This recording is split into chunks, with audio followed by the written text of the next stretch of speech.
Assalamualaikum warahmatullahi wabarakatuh. Hello everyone. Today I will present the results of my summary about claims, issues, and arguments. The first, claims. What is a claims? A claims is a statement. Important claims may be called proposition, statement, judgment, hypothesis, principle, thesis, or in some situation and laws. Claims must be capable of being true or false. The next, arguments. What is an argument? The word argument is more than one meaning. Using the word in its usual sense means a conclusion supported by one or more reasons. Any argument must have one or more premise. The next is issues. What is an issue? We argue in order to settle issues. Issues arise when there is uncertainty about whether to accept or reject a claim. It's common to express an issue by using the word whether to indicate the uncertainty involved. The next, proof. What is a proof? People often argue in order to prove something, but that word proof is a tricky word. There are a different standard of proof in different situations. Basically, a proof is a convention argument. An argument that should convince people, not simply that does convince them. You prove a statement, the other persons, if you give them reasons that ought to convince them. The next is indicator. Spotting an argument and assessing whether the argument is any good are two distinct abilities. Usually, you use them both at the same time. You don't go looking for arguments without also evaluating them. However, before you can evaluate an argument, you have to identify it.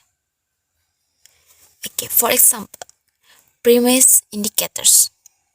Maybe signs because for the reason that assuming, suppose, as educate by, is implied by, given that, in view of the fact that, for granted that, one cannot doubt that. And conclusion indicators. Maybe, therefore, consequently, thus, this means, so it follows that, show that, imply that, prove that, and so on. The next is tools, arguments. The first rewriting argument is standard form. Creating the clear list with the conclusion below the line is called rewriting the argument in standard form. In place of a line, if you add the symbol before your conclusion, then that is also putting the argument into standard form or standard format.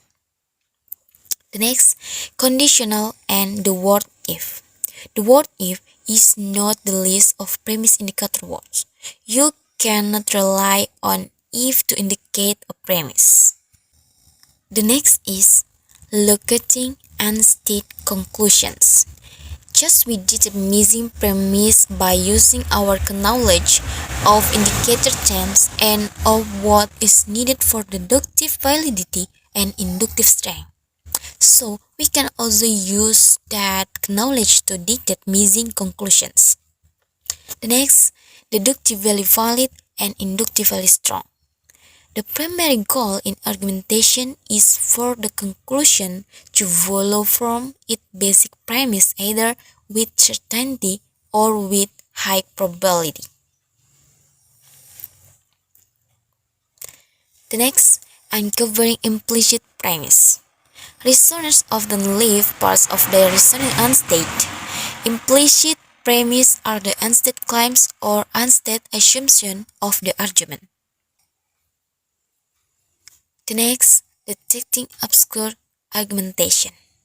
It takes detective skills to detect the essence of an argument among all the irrelevant remarks that people make while they argue. The next, diagramming multiple arguments. The multiple argumentation in the following passage has a more complex structure. The next, description and explanation. Language is a tool we can use for many purposes. We use it to describe a situation, to explain why event occurred, and to argue that our conclusion should be believed.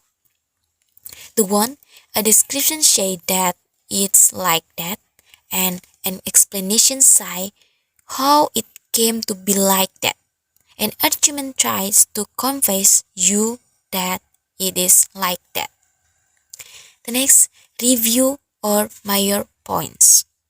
Premise and conclusion indicator phrase serve as guideposts for detecting arguments. Thank you.